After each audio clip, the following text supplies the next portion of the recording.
Mrs. Haven, what's going on? I've taken you prisoner, darling. That's what's going on. Prisoner? Why would you do that? You were getting too close to my son and too close to my husband's business. Evan and I are just friends. And he and Mr. Haven gave me that job out of the blue. I didn't ask for it. Poor thing. You're clearly still getting your bearings, so I'm going to help you out a bit and answer all your questions. You're not my first prisoner, you know. So what, you make a hobby of this? No, dear. My last captive was decades ago. In fact, it was your mother. My mother? You know she was our maid before you were born. When she was pregnant with you, I locked that whore away. Are we still in the mansion? Oh, yes, dear. We're just on the other side of my closet. See? I gave up a lot of shoe space to have this room installed. Mr. Haven! Oh, honey, there's no use in yelling. He can't hear you. Nobody can. This room is soundproof. Why? Why would you lock my mother away? So that she could spend her pregnancy watching me through this one-way mirror with your father. My father? That's right. Mr. Haven is your father. No. Yes, he'd had a tryst with your mother and voila! That was the start of your pathetic existence. So Evan is my brother. Technically, he's your cousin. Cubby's brother Arthur was his bio dad. Oh my God. I almost kissed him. You slut. So what? You just locked up my mother for her entire pregnancy so that you could have revenge. Yes. She saw me reclaim my man in that very bed. Ew. She also saw me conceive Thomas with Cubby's brother. Who knew you were such an exhibitionist? I like to get my point across, and I think I did. You were born on that very floor. When you were 2 days old, I sent your mother away and paid her to stay far from here. So, after all that, why would she send me back here when I was 16 years old? She was dying.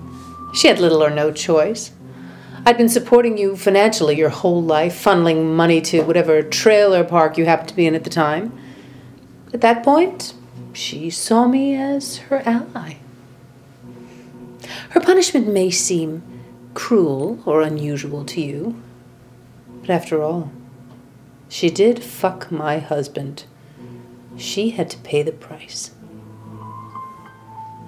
So what am I paying the price for now? Catherine, you have a lesson to learn, and you will stay here until you learn that you cannot take advantage of Sandra Haven or my family's empire.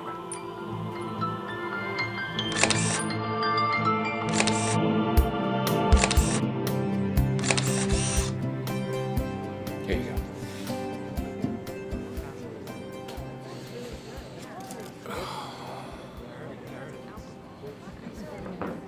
Headache? Huh? Oh, yeah, I guess I got started a little too early today.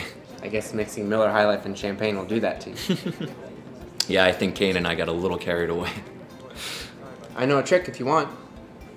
Sure, be my guest. There's a pressure point right here. Oh. Ow. Too rough? No, it feels kind of good. Should only take a little rubbing. There. Usually does the trick in a few minutes. Thanks. Of course. I knew there was a good reason why we keep you around. Yes, what can I get for you?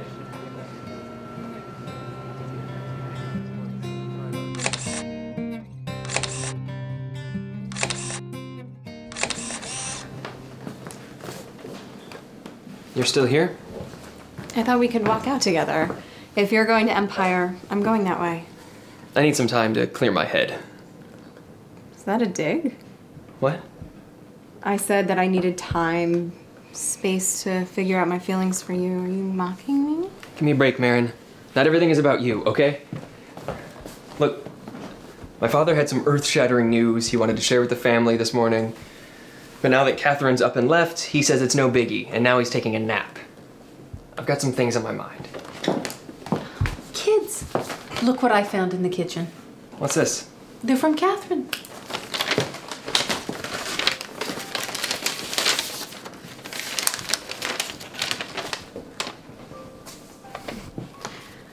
Marin, so sorry to leave suddenly. I had something personal I needed to attend to with my family.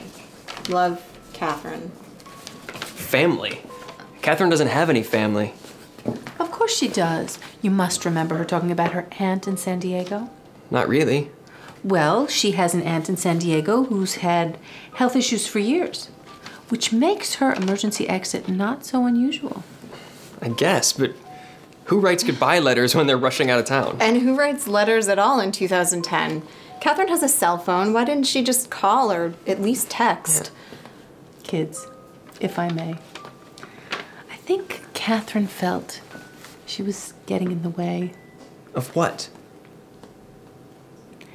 I'm guessing she didn't want to be another excuse for the two of you not to be together.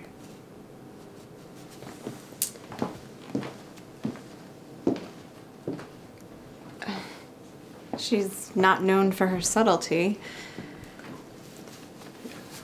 Well, I guess that answers that. I'm going back to work. Don't you have time to talk?